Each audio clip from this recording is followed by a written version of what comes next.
yes, there's a skill set that I have. Yes, like there's definitely pieces of what I do that I don't think many other people could do. But at the same time, there are pieces that every single person on this world can do better than me, and I need to make sure that I recognize what those are from each person I come across in life. So Hmm. it's something that I'm trying to keep front of mind all the time as skills continue to develop.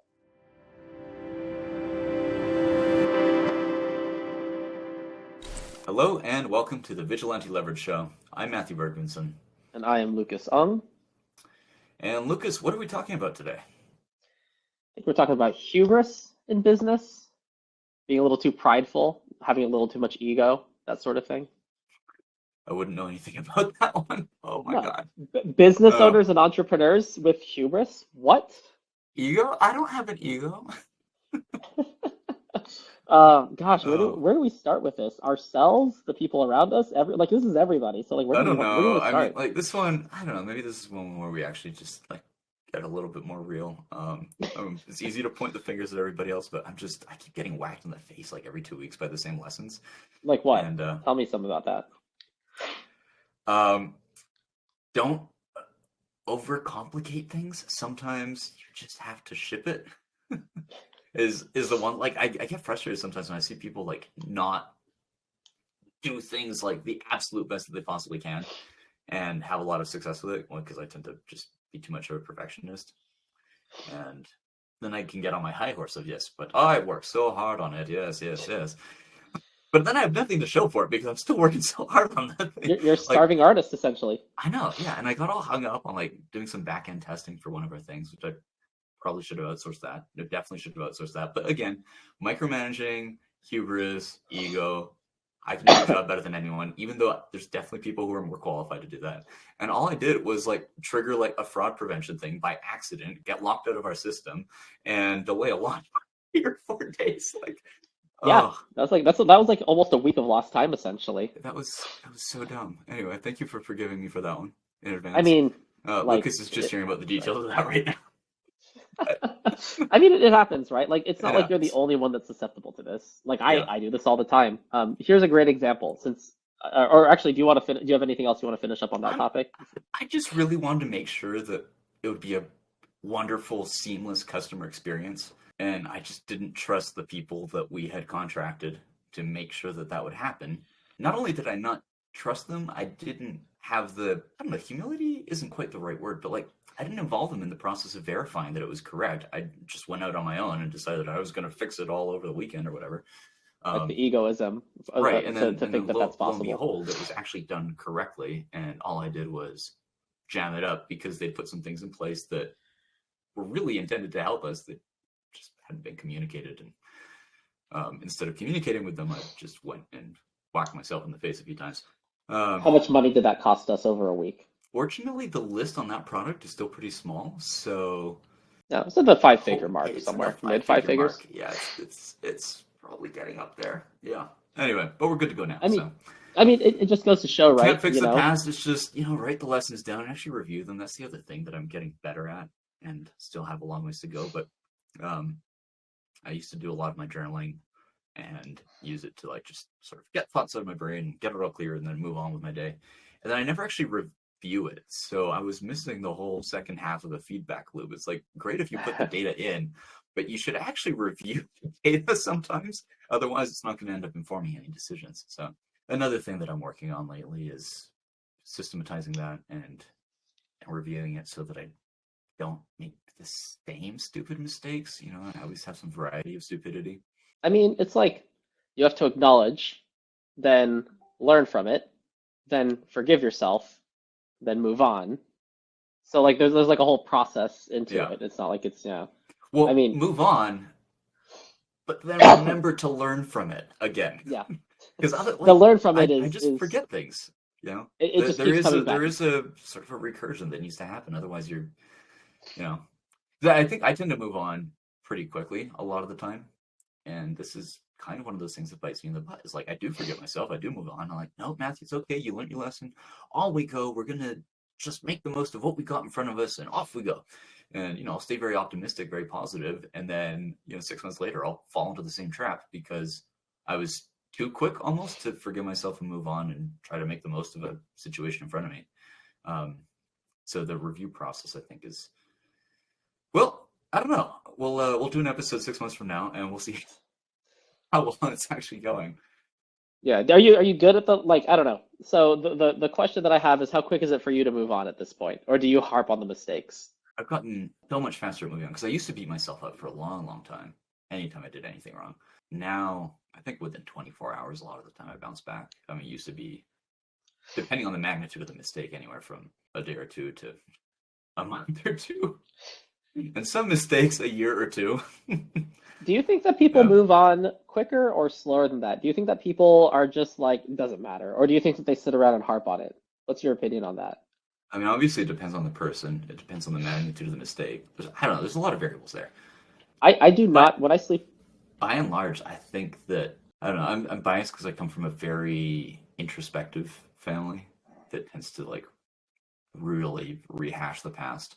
To me, it feels like people hold on to things for a very, very long time. But I don't know. That could just be my upbringing, sort of coloring my view of the world. I think that we're diametrically opposed there. I'll make a mistake and I'll learn from it, but literally 30 seconds later, it's left my mind. If Hmm. if I make a mistake, I'm like, oh shoot. All right, I'm gonna go to sleep for 12 hours now, and then I'll sleep like a baby 30 seconds after my head hits the pillow. I'm Hmm. definitely not one to hold on to those things, but I hope I'm one to learn from them. I don't know, I feel like this can materialize in a lot of different ways, like the whole concept of like hubris in business. Like it can be only I can do it, only I can handle this. For me, and a lot of like the partnership or sales deals that I'm like basically working on and trying to push through, I feel like the way I see it materialize, both with myself sometimes, but with other people all the time, the negotiation levers are not played with correctly up front. So essentially, in the beginning, you're just like, oh no, we can't ask for this, we can't do that. And then essentially, what happens a little bit later is we convince ourselves, like me and the team that I'm working with, or someone else's team, that like, oh no, wait, we can ask for these things, and then you over ask because you're just like, no, no, no, no, we can ask for this and we deserve it. We're supposed to get $1 million from this. You're like, actually, you're supposed to get $100,000 from this, and you're like, no, no, no, no. Our value is like, and then all of a sudden you've talked yourself up into this inflated, like yes, you should charge what you're worth, but if you inflate your own value too much based on what you are actually providing and your end result, there's some problems. Yeah. Yeah. No, I love it when people, set their anchor at the 10-yard line and suddenly they're like, oh my God, we should have aimed for the 100-yard line. And then, you know, fair values, about 50% of that or something. And then they, And then everyone's, but you said that over there. What are you doing? Yeah. yeah. Or here's an interesting one. There was somebody that I was trying to learn from at one point because I thought that he really knew what he was talking about with like Hmm. getting deals to the finish line, like Yeah. getting a contract or a partnership. And he's just like, learn from the master. And I'm like, cool, yeah, I'll learn from the master. I'm humble. I want to learn as much knowledge as I can from people who deserve to like be passing that knowledge on. And the funny thing is, he probably was a killer back in the day. But what happened is because he had let all of the success go to his head, we jumped on the call. And he sat around and blabbered at them without taking a break at all, to the point that they basically were just like, what the Hmm. hell is going on? What's happening right now? And then at the end of the call, they were just Did the like, 80s come back for a visit? yeah, they were just like, we're not going to do this. This is not going to work for us. And they just kept on going and going and going and going. And the guy's just like, no.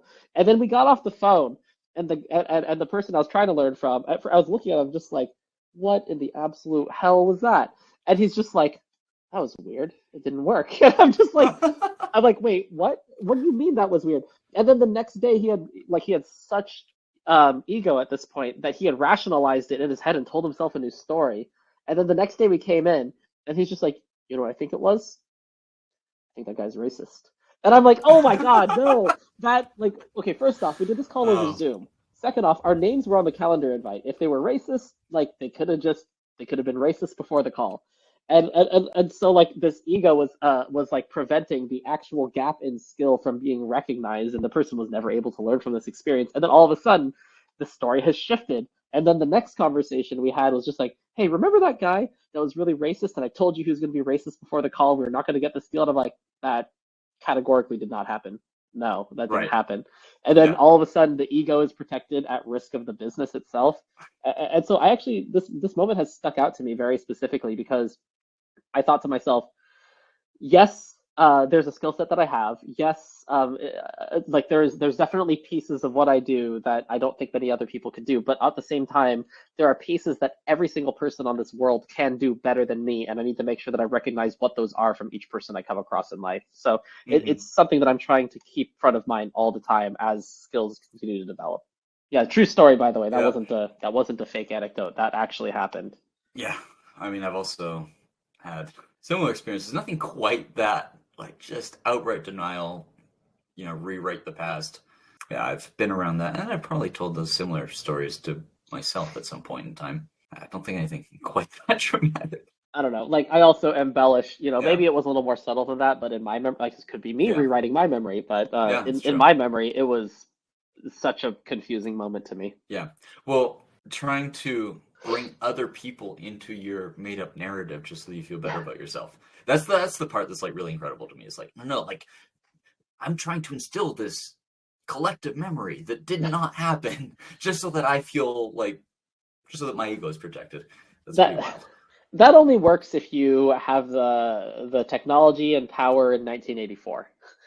Then it works. You can instill collective memory and fake events and double think and all that, but like I don't know. Actually, I guess we do see it a lot of the time in current day. But I feel like a lot of business leaders do fall prey to this hubris and egoism.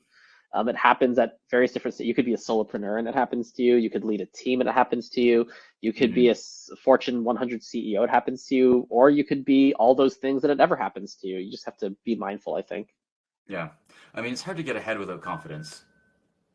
And I then, agree. there's so many reinforcing things that happen along the way. And then all of a sudden it's like, well, the confidence that was really an asset for you, maybe it's biting in the butt now.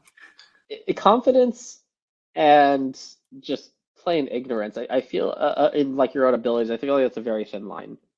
It's like Yeah. a tightrope walk because I've definitely walked on the wrong side of that line before. Hmm. And sometimes I still do. It's not like a past thing. It's like a this is always happening thing.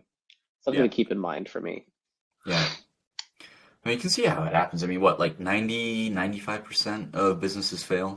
So In for like you to the have the first, expectation that your business is going to work, you're already like semi-deluded.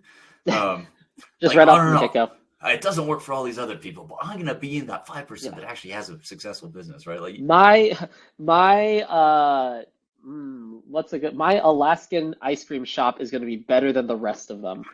oh, And it might so be. what's your value proposition with an Alaskan ice cream shop?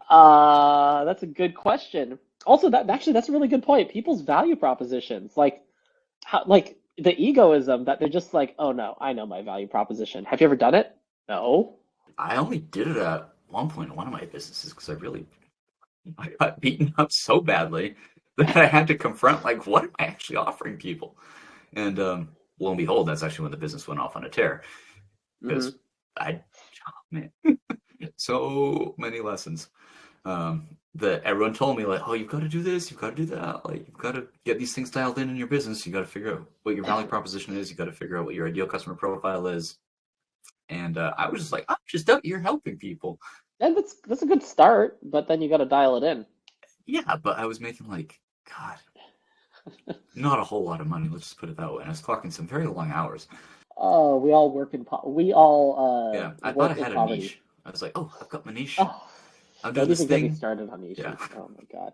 Um, you know what I bet is you talk to people who think yeah. that they know what they're doing in that respect, and they're just like, I'm just grinding, I'm never getting anything done. I'm like, okay, call your top, not even your top, call 10 random customers from your book of business and ask them what their favorite part of working with you is, and see the commonalities, and then see who says similar things and who says different things. And the people that say similar things and you actually like working with them and you make money off of them, I bet they're gonna see some trends. But then you're gonna have a whole smorgasbord of like people who are just like all over the place. And man, that means your unique value proposition not so unique. And if Yeah. there's no value prop, there's Watered no down. ideal customer. You think it plays in that way? You have to do UVP first? No, but I think that if you're a business that's offering products and services that are somewhat already known to the world, like let's say you're starting a shoe company, Okay, let's be real. You're not inventing a new customer base for shoes. That customer base already exists. So in that case, yeah, I think your unique value proposition comes first. Or if you're like a Hmm. plumber, or if you're offering financial services, or if you're a real estate broker. Heck, even if you're selling a software as a service technology product, like I think that if you revolve your product creation around some idea that you have, then yeah, um, you probably are going to go unique value proposition first, especially if that business already exists. But I feel like if you're truly creating something new and innovative, like um, I'm trying to think of a good example of like what didn't exist before, like the first CRM.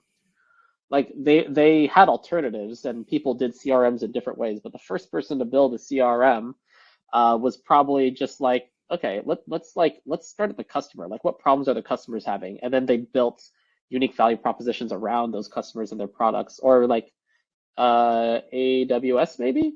Like, there really Hmm. wasn't like an elastic cloud computing on-demand service that people could just use the internet on demand. It Yeah. was like, no, we're going to buy a bunch of servers. And so I feel like to that extent, they kind of started with the ICP first before the UVP. But if your product already exists or you're a reseller, yeah, unique value proposition comes first, I think, before your ideal customer. I've often thought of it as the other way around. It's like, okay, so who do you really like working with and has the ability to pay? And then what are their really specific pain points that when you talk about them, they go like, oh my God, that's the thing. Um, I agree with that part, but though. I feel like that's also like an easy way to get diluted and watered down. I don't know. Maybe they actually just need to be built kind of I, synchronously. I think that they Like, could.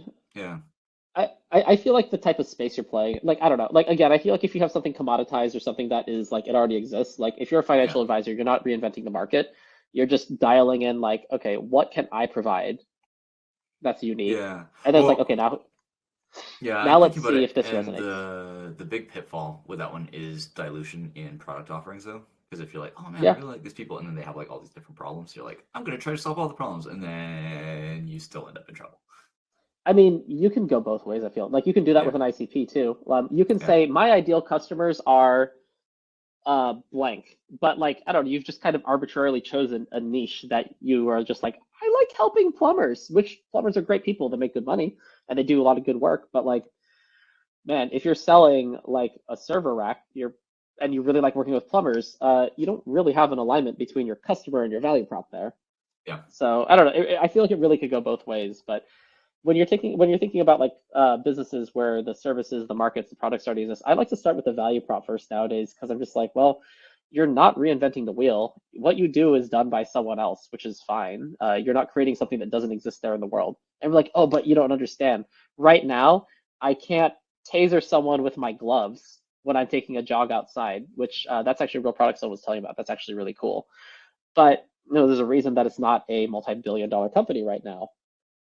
It's probably a pretty good niche company that's making a couple dollars, but it didn't get bought by Procter and Gamble, or it Hmm. didn't get bought by name a big company that does taser gloves. Yeah. Um, yeah, Taser Glove Co. is the company Taser that does that. Glove Co. Yeah, yeah. Fun fact. Yeah, really cool idea, by the way. But yeah, Yeah. not a whole lot of mass market adoption. Like you're No, talking, I think yeah, you've won me over. No, I'm thinking about like dilution hmm, and I don't want to win you over. watered down offerings. No, no, I don't know. Like I think critically. Whenever we're talking about things, you always make me think critically. And no, Yeah. I think you're right on it in terms of if you do your UVP first, I think it's a whole lot easier to just let's say that you've got this really, really amazing product that solves a phenomenal problem and it's very, very valuable. Changing your ICP, you've got to learn specific pain points, but Yeah, it's it's actually pretty like easy. it's interviews and it's changing your copy and your messaging Yeah, so that it's, appropriate to that customer profile. And I feel like that's a way easier way to go than it is to continually add products and services to keep trying to serve the same ICP. I think expanding an audience is probably yeah, yeah. You got yeah. me. All right. I mean, So you in UVP this first, particular figure out your value case. point because audience expansion is so much easier than making a good additional product. In this particular case, yes. I do think that there are there are spaces where you do need to focus down on the ICP first before the Hmm. UVP. I just think that those are like where you're trying to do something that hasn't been done or solve a problem that people genuinely haven't solved. I don't know, that's kind of, or like their alternative to solving that problem is really disgustingly stupid. Hmm. I think that's where, like, Uber and Lyft, I genuinely find those as like innovative solutions that really move the needle. I think they started with their customers first rather than just saying, press a button and a car gets there. I don't think they started with that and said, all right, now who do we sell this to? I think it was like, no, it's really cool. Like people need rides outside of after bars, they need rides at airports. Taxis are a cool solution, but you have to call the dispatch center. They do this sort of thing, or you can't find a cab, but Yeah. if they just pushed the button, the car showed up, they'd solve that problem. And then that was a unique value proposition for them. So I think Hmm. like I still think there's a space for that, but I think that space is much more innovative than people might think it is. Yeah. I That's mean, my opinion, not a rule or a fact. Let's just make that clear. Yeah, and before someone emails us and is just like, let me tell you about how you're wrong. I'm like, all right, cool. All right, got it. I mean, hell, if we get some really good mail about why we're wrong, we're happy to read that Yeah, and I'll read it entertain on a air. discussion. Yeah. Yeah. Yeah. This Yeah, isn't we the we Lukas and always like to Matthew. hear about how we're wrong. I mean, this whole episode is about we're wrong. We're wrong quite a bit. We're trying to be better about learning and iterating and being faster at it. So if we're wrong, let us know, and Yeah. we'd love to I entertain mean, discussion around it. who is right 100% of the time? I will Me. wait. Okay, great. You are the Oh my subject of, God. there's a reason we're the subject of our own episode right now. No, no. Oh my God.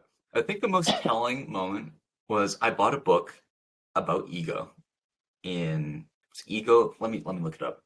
So Ego is the Yeah. Enemy by Ryan Holiday, whose writing I really like. He's the guy that actually got me into Stoic philosophy and got me reading Marcus Aurelius and Seneca on a regular basis, which I still reread constantly. And I bought the book at the release. Like, he put it out, and I was like, "Oh, this book's okay." It came out in June of 2016. I bought the book in June of 2016. I read like the first 15 pages. I was like, I don't have an ego. This doesn't apply to me. That's a I'm great way to like, start off a book about ego. yeah, and like 5 years later, I finally got around to reading it. And I'm like, oh my God, I'm such an idiot. Oh, yeah, Like this just kind of goes to prove the point, right? yeah. Well, we're dumb, but we learn. Yeah, but we're learning. We're Yeah. learning. We're kind of Some figuring it people out. live and learn. Other people just live. And we're trying to be the former, not the latter. Yeah. I don't know. What other examples or anything else you think on this? Endless examples of like building systems and then not using the system that I spent so much time building just because I couldn't be bothered to do the adoption. I routinely, for the last several months, have been writing a lot of reminders to myself or different notes that lacked context. And I was like, I will totally remember what that note means, even though I've, put it into Siri and I voice dictated it. And I was like, remind me to talk to Sarah about the apples. And it comes out as, remind me to talk to Michael about the tomatoes. And I'm like, it's wrong, but I'll totally remember the right thing. And then, like, the reminder goes off. I don't have time to deal with it immediately because it catches me at a bad moment. So the reminder goes off. I dismiss it. And then, like, 3 days later, I'm looking at my reminder stack again. I'm like, oh, I don't know who Robert is, and I have no idea why there's tomatoes here. So, like, this is a lesson that I've been learning over and over again. And it's only in the last couple of weeks that I've gotten a lot better at it because every day when I journal, I finish every journal entry with, like, the 3 things that I'm really trying to internalize at any given point in time. And one of my 3 things right now is I write things down with enough context that I'm going to remember what it means, even if a week goes by. And I write this every single day, and I'm just hammering it into my head now. And now that I am being consistent about, reminding myself that this is a flaw that I have and it's something that I need to work on, it's finally starting to work. But this was a painful lesson that I kept learning like every 2 weeks for the last 6 months. It's like, and probably I can't remember what this reminder means, and then it would slip through the cracks. Yeah. What's really interesting about on the topic of like just like every 2 weeks and all that sort of thing. I think about how people are usually better at things than other people. Not talking about reminders, but but also reminders.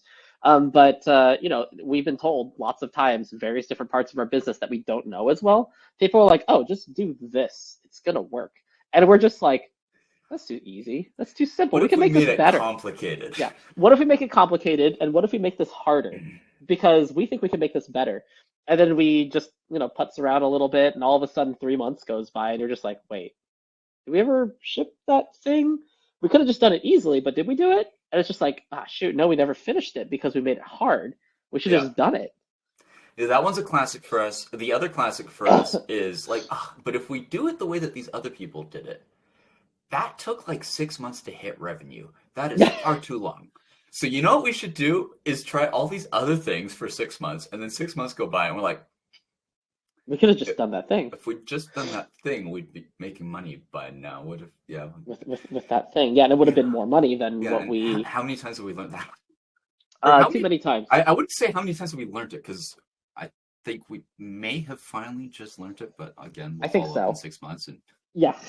Let's do a rehash. Finally have, but yeah, this is a lesson, or this is an episode that we can only rehash about once a year with. Yeah. How are we doing the with 2023 edition, the 2024 edition? It'll never stop trying to quash this. But let's actually title them. So this year is going to be Holiday Edition Hubris 2022, and then next year we'll do Holiday Edition Hubris 2023. We'll do it once a year, like you said. I like it. Yeah, let's do it every Christmas time. The Christmas present to myself this year is that I'm not going to do these things that I did last year. Gosh, yeah. I mean, there are certain channels of revenue that we have that would be triple, quadruple, quintuple if we had just simply followed that one rule. Read the directions channels on the box and go. Yeah. Yeah. Instead, we're just like, no. But what if we redesign the box? No, don't do that. Yeah. Well, don't redesign the box if the box works. If the instructions on the box works. Yeah, and sometimes you just need that outside perspective, right? I talked to a mentor. What was that? 2-3 weeks ago? Who really gave me a week and a half ago, actually. That one, yeah. Time moves fast when you don't sleep much. And yeah, he pretty much just whacked me upside the head and said, I gave you the formula. Just do what you're supposed to do. Just follow it. Yeah. Anyway, but I mean, sometimes you just need that outside perspective, right? So, yeah.